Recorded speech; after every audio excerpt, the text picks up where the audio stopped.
Day and night and day, the living creatures give their praise. To him who lives eternally, they never cease from saying,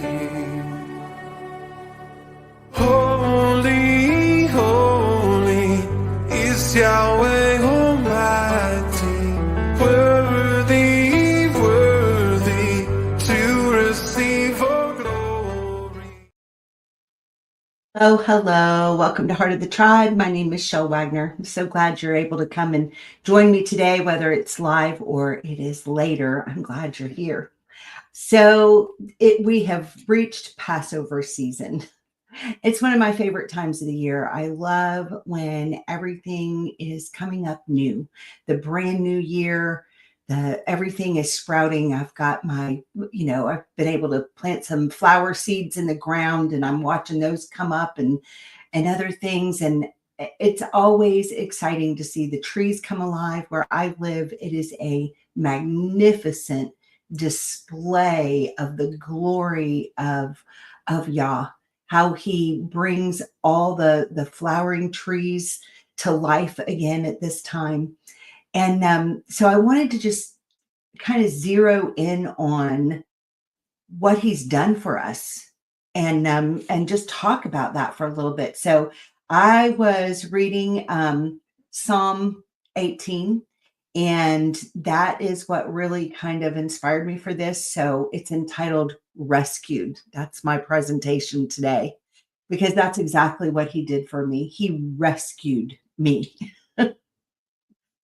Okay, so Psalm 18:1 says, for the choir director, and I'm reading most of this out of the New Living Translation. Sometimes I switch over to the Sefer, and so it can be hard to follow along with me sometimes, but that's what I do. Those are my two favorite versions, and so I tend to switch back and forth on those. So I'm starting here with the New Living Translation. It says, for the choir director, a psalm of David, the servant of Yahuah. He sang this song to Yah on the day that Yahuah rescued him from all his enemies and from Saul. He sang, I love you, Yah. You are my strength, right? Because that's what he is. We're never more aware of it than when we are in a desperate situation and he rescues us. We understand that we have no strength compared to the different enemies that we face, but he is our strength. Yahuah is my rock, my fortress, and my savior. My Elohim is my rock in whom I find protection. He is my shield, the power that saves me, and my place of safety. I called on Yahuah, who is worthy of praise, and he saved me from my enemies. The ropes of death entangled me. Floods of destruction swept over me. The grave wrapped its ropes around me. Death laid a trap in my path. When I read this and I think about what Yah has done for me personally, it's just incredible. The amount of trouble that I was in, the amount of desperation I was in. I didn't come to honestly invite the Lord into my life until I was in a desperate situation. I had been in a desperate situation for a while because I had huge alcohol and drug problems, right? But until the pain got overwhelming, I was not willing and to ask God for help.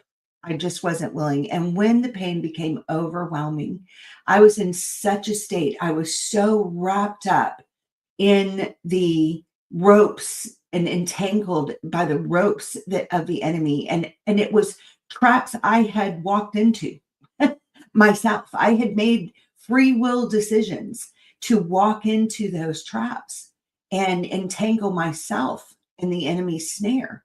And so it was my doing. And a lot of that, I think I had this mindset of, well, why would God even want to help someone like me? I've done this to myself. but it's just not true, because no matter what it is that leads you into being trapped. I mean, for me, when it's things like alcohol and drugs, it's really obvious, right? But when it's other things, when it is lust, pride, um, sex outside of marriage, tattoos, different things open up portals in us that make it's like hooks for the enemy.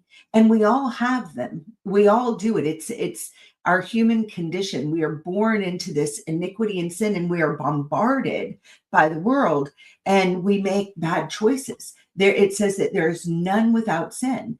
And so, we want to go, well, this one's much worse than this one, but it's not true in Yah's kingdom. They're all equal. They're all enslavement to the enemy. And he is our rescuer, no matter where you are. He is the rescuer. And this is what he did at Passover. This is the significance. He rescued us. So the ropes of death entangled me, floods of destruction swept over me. The grave wrapped its ropes around me. Death laid a trap in my path. Certainly did for me. In my distress, I called upon Yahuah and cried unto my Elohim. He heard my voice out of his temple, and my cry came before him, even into his ears. I remember the day of the distress when it got unbearable, right? It got unbearable the day that my child died. That was when it became unbearable, right? And I'm telling you, the hounds of hell were at me, all around me. I think that, because that day was the day that I said, listen, I really don't understand who you are. She had died, and I was like, I don't really understand who you are, but I know if I'll ever understand and see her again, I've got to understand if I want to see her again. So if you'll help me, I'm promised to listen. And so that was as far as I could get. But that little simple, honest prayer, I wasn't led down a Roman road. I didn't have to start at the book of John. I started in a parking lot of a hospital, right? And I was desperate. But I can tell you, from that moment, the fight was on, because I had opened so many doors to the demonic, And this happened back in 1993. So, I've come a long way out of that, but my story begins where my story begins, and this picture of this guy that is just screaming and his hands are like this is how I felt. It is exactly how I felt. I was in so much distress. And the minute that I made that decision to begin to address the Lord, address Yah, well, that was when the fight really began, because I think that to the enemy, I probably looked like a sure bet. I looked like a sure thing. No need to even worry about her. We've got her hook, line, and sinker, right? Because I was hooked on substances. I was hooked on demonic. I literally could not sleep unless I had a little Walkman with CDs, and I could not sleep unless I had Metallica blaring in my ears. That is how much distress I was in on a daily basis. There was no such thing as peace in my life. I was in an abusive marriage, and I was abusing myself, and I felt like someone who was not savable, not redeemable. It was really hard for me to wrap my mind around an entity, a creator who actually created me and could see the mess that I was in and was willing to forgive me and love me and help me. It was just that type of love was beyond my ability to grasp at that point. But that is what he offers us. And that's what he accomplished at Passover. Psalm 18:7. Then the earth shook and trembled. The day that he was crucified, there was an earthquake, right? Then the earth shook and trembled. The foundations also of the hills moved and were shaken because he was wroth. Why is he angry? He's angry at the rebellious angels that have tormented his creation and fooled them and lied to them. He's angry over it because he loves us. He loves us. His anger is not at us. He loves us and he cares for us. He doesn't desire to see even those who choose wickedness to perish. He would that all of us would see him as he is, as a loving creator, and make that decision. That's what he would like to see. And time's getting shorter and shorter to make those kind of decisions, right? So we've got to be at our best, those of us who have made it, to share that message with those who can hear it at this time on the earth. There went up a smoke out of his nostrils and fire out of his mouth, devoured. Coals were kindled by it. He bowed the heavens, right? He bent them like a bow, like somebody pulling back on a bow, bending that thing, right? He bowed the heavens also, and he came down, and darkness was under his feet. See, that's where darkness resides, under his feet. He is the creator of all things. There is none that is equal to him. There is none that can compare to him. There is none that will ever overcome him. They may think they can, but they don't. No entity will ever overcome Yahusha HaMashiach. He is creator of all. Everything is under his feet. He rode upon a cherub. Can you imagine? Can you see him swooping in on the angelic being that relates to the tribes, because it's got those 4 faces, right? The same 4 faces that surrounded the tabernacle in the wilderness, the place of his presence where the incense rose, right? The pillar of cloud by day and fire by night. He rode upon the cherub, and he flew. Yea, he flew upon the wings of the wind. Amazing. He made darkness, Hosek, right? His secret place. He can wrap himself in darkness. His sukkah, right? The sukkah, like what we celebrate at the Feast of Tabernacles. Darkness, he made it his sukkah round about him. Round about him were dark waters and thick clouds of the skies. When things look their darkest, he is right there in the midst. You can guarantee it. He is right there in the midst. At the brightness that was before him, his thick clouds passed, hailstones and coals of fire. Yahuah also thundered in the heavens, and El Elyon gave his voice. Hailstones and coals of fire. Yea, he sent out his arrows, and he shot out lightnings, and he discomfited them. Right? He is on the move. Powerful happenings. Then the channels of waters were seen, and the foundations of the world were discovered at your rebuke, O Yahuah, at the blast of the breath of your nostrils. This is a very personal thing. When it's his breath, the breath of his nostrils parted the way of the Red Sea for his people, right? So that they could walk through on dry ground. And then the removal of his breath brought the waters back over his enemies that were pursuing his people. This is amazing.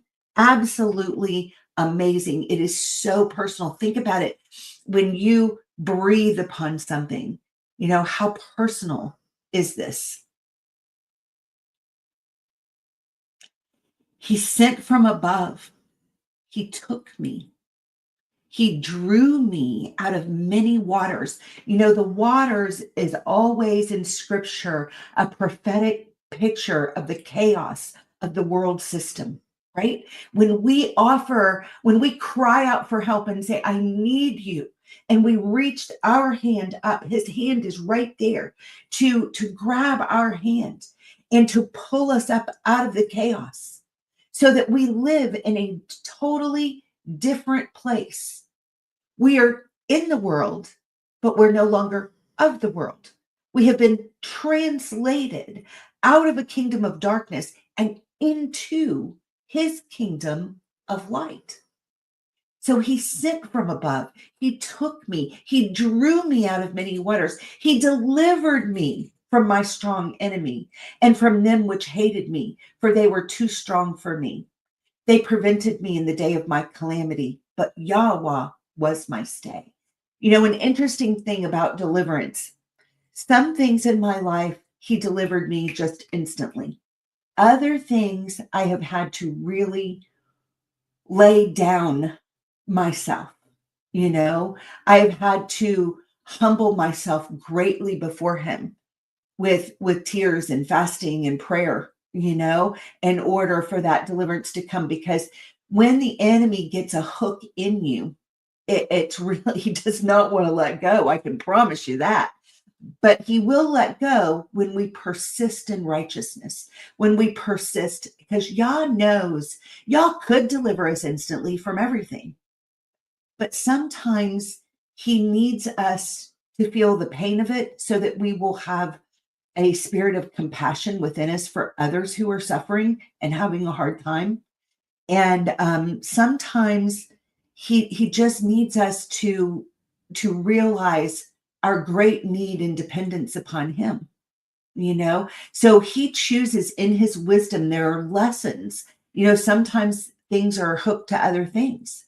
And he has to do deliverance his way so that it is the most effective and so it is lasting, so that we don't choose to go back to the slime pit. You know, that's he prevents us from going back to the slime pit by his process of deliverance.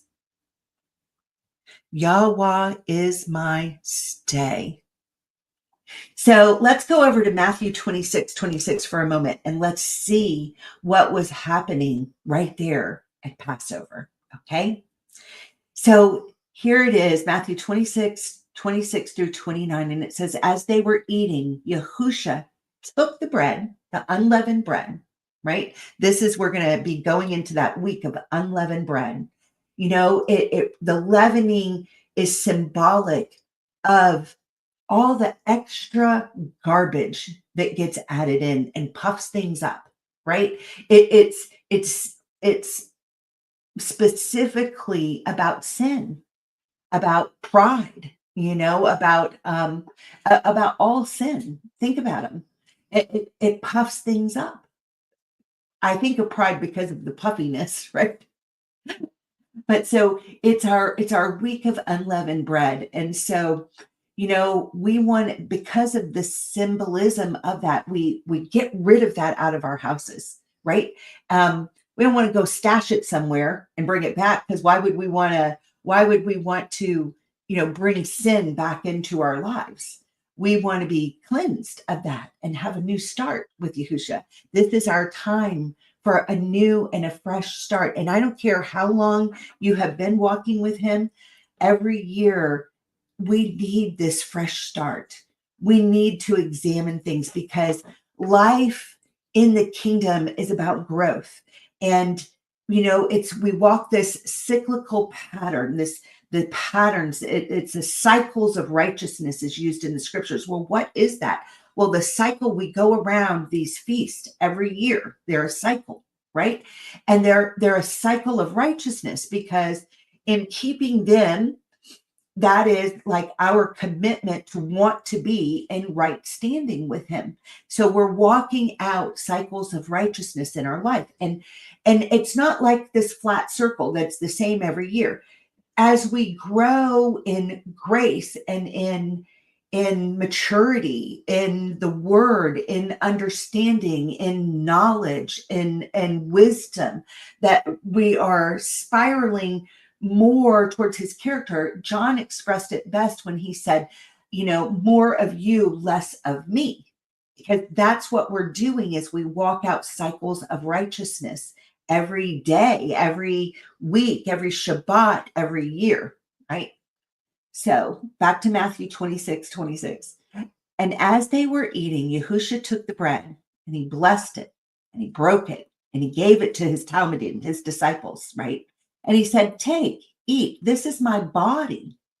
And he took the cup and he gave thanks. He gave thanks to Yahuah for what was in this cup. And he gave it to them, saying, drink ye all of it, right? Drink it down to the dregs, he was saying, for this is my blood of the renewed covenant.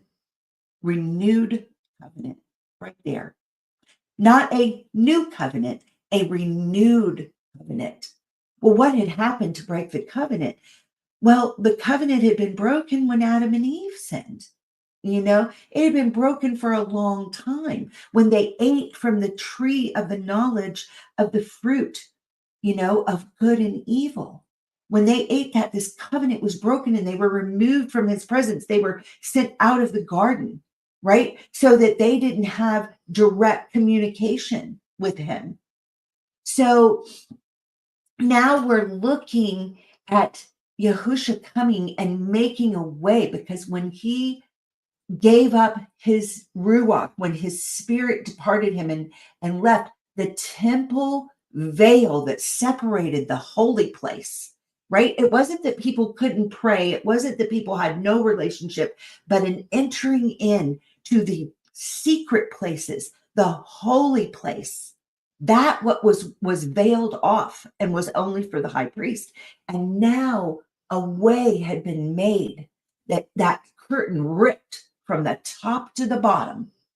Amazing. Making a way for us to enter in to the secret place with him, so that we can receive the fullness of his spirit. For this is my blood of the renewed covenant, which is shed for many for the remission of sins. Our humanity, we want to pay.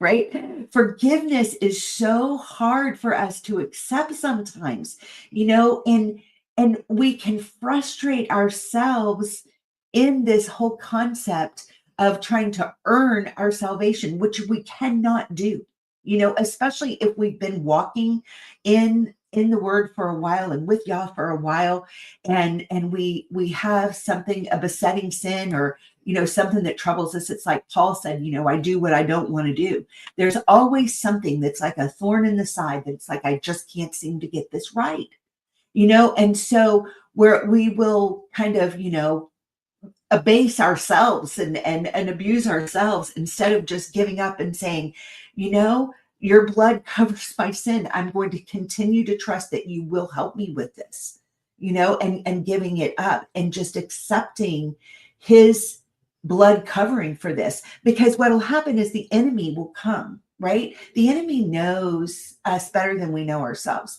And so we'll do something that we're like, gosh, I've been trying to get rid of this dumb sin forever. I've been trying to break this habit forever. I want to do better than this. And the enemy will come and say, see, you're no different than you were before. You're never going to change. Do you really think God would love you? I mean, it's just this bombardment, because that's how he comes. Teeny tiny arrows right into our mind. This is, we have this pattern. Yahusha showed us that pattern when he went into the desert for his 40-day fast. Everything, the thought came, the thought came, the thought came. It's in our thoughts, right?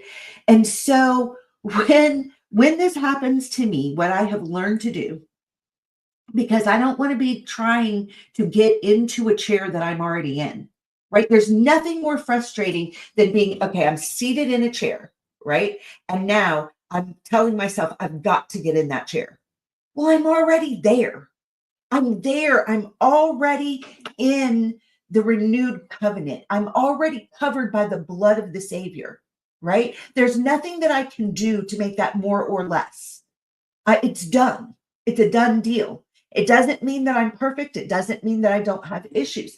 But so what I've learned to do when the enemy comes at me and he goes, see, you did it again. You messed up again. Are you ever going to get that right? No. How do you think that you can be of any use to anybody else when you can't even get over this? Right? That's how he does. Right? And so what I have learned to do is say, you know what? Yah, thank you for allowing that arrow to hit my brain, to tell me a lie, because it reminds me of your truth.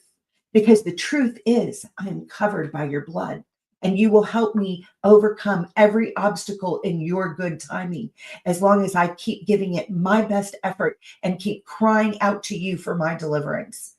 Father, I am working out my salvation with fear and trembling before you, and I want you to remove everything that displeases you from me. Don't take your thumb off the sore places that bother you in my life. Keep pressing me until every seed of bitterness is removed from my heart. Don't allow me to walk in any hatred. Make me a vessel fit for your use. As long as that is my heart crying out, thank you that you love me enough to chasten me. That's the relationship. It's relationship. And when we have that with him, he's pleased with us and he's on our side. And he's going to offer us all the help that we need to overcome every obstacle in his timing. And the wonderful thing is, we will never get it perfect this side of heaven. Never. But his blood is going to cover, because when we are accused, our advocate stands up for us, Yahusha HaMashiach, when the enemy brings railing accusations against us and says, how could you bless that one? Look, she's still caught in this sin, and she does this wrong. Yahusha stands up as our advocate and high priest in the heavenly places, our defense attorney. And he says, excuse me, Father, that one is covered in my blood. And the Father says, done, excused, sin wiped away, cleansed. It's amazing what he's done for us.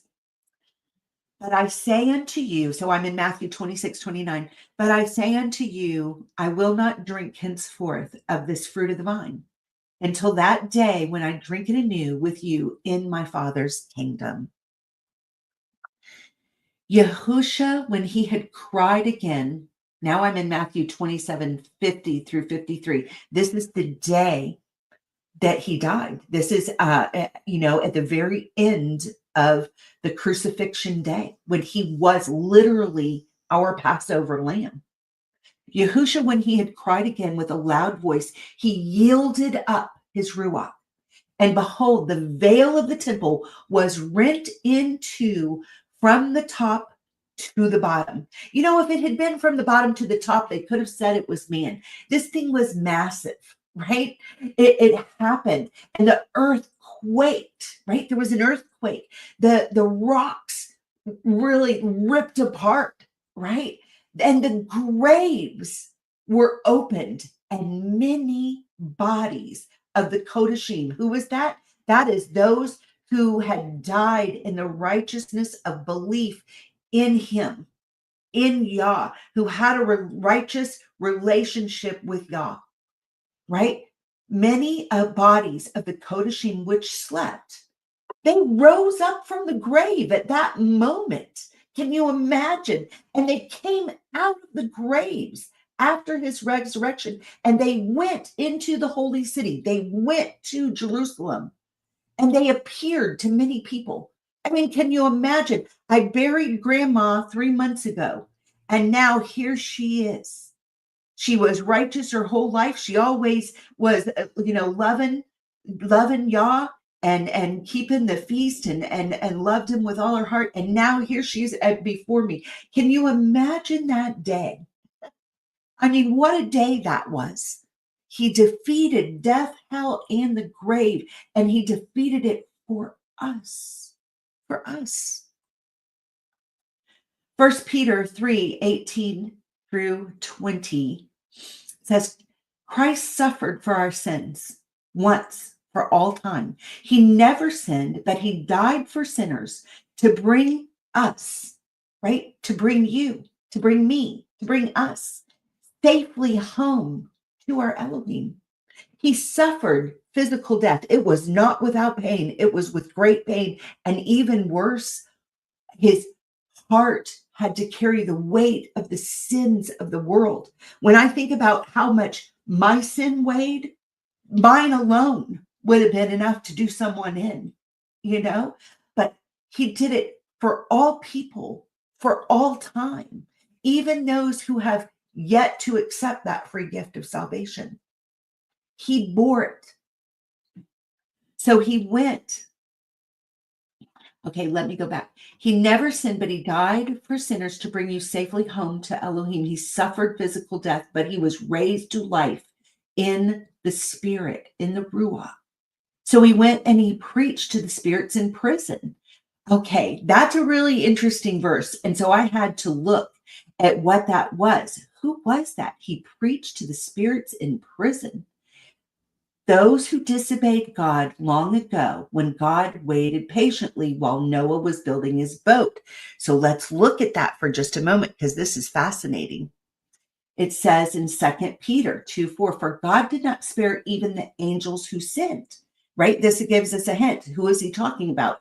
He went and preached to the angels who had sinned because this is where the anger is directed, right? He had this beautiful class of angelic beings, and some of them rebelled against him greatly before we were ever on the scene, right? We were born into a war. And I talk about that in my first book, Tribal Roots. I explain all of that. If you haven't gotten yourself a copy, get yourself a copy. The links are in the description, and I'll show you in a minute. But for God did not spare even the angels who sinned. He threw them into hell in gloomy pits of darkness where they are being held until the day of judgment. In Jude, he talks about it again. Jude 1:6. And I remind you of the angels who did not stay within the limits of the authority that Elohim gave them, but they left the place where they belonged. Elohim has kept them securely chained in prisons of darkness, waiting for the great day of judgment. In Enoch, it talks about this. Enoch chapter 10, this is First Enoch chapter 10, verses 6 through 12. It says, again, Yahuah said to Raphael, bind Azazel, hand and foot. Now think about this on Yom Kippur.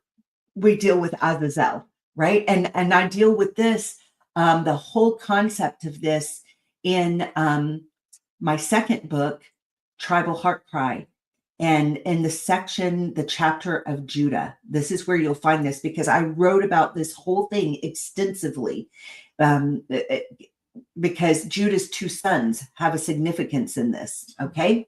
Bind Azazel hand and foot, cast him into darkness, and opening the desert, which is in Duda-el, cast him in there. Throw upon him hurled and pointed stones, covering him with darkness. There shall he remain forever. Cover his face, that he may not see light. And in the great day of judgment, let him be cast into the fire. Restore the earth, which the angels have corrupted, and announce life to it, that I may revive it. All the sons of men shall not perish in consequence of every secret by which the watchers have destroyed, and which they have taught their offspring. All the earth has been corrupted by the effects of the teaching of Azazel. To him, therefore, ascribe the whole crime. So what happened? You know, he sent the flood, and it got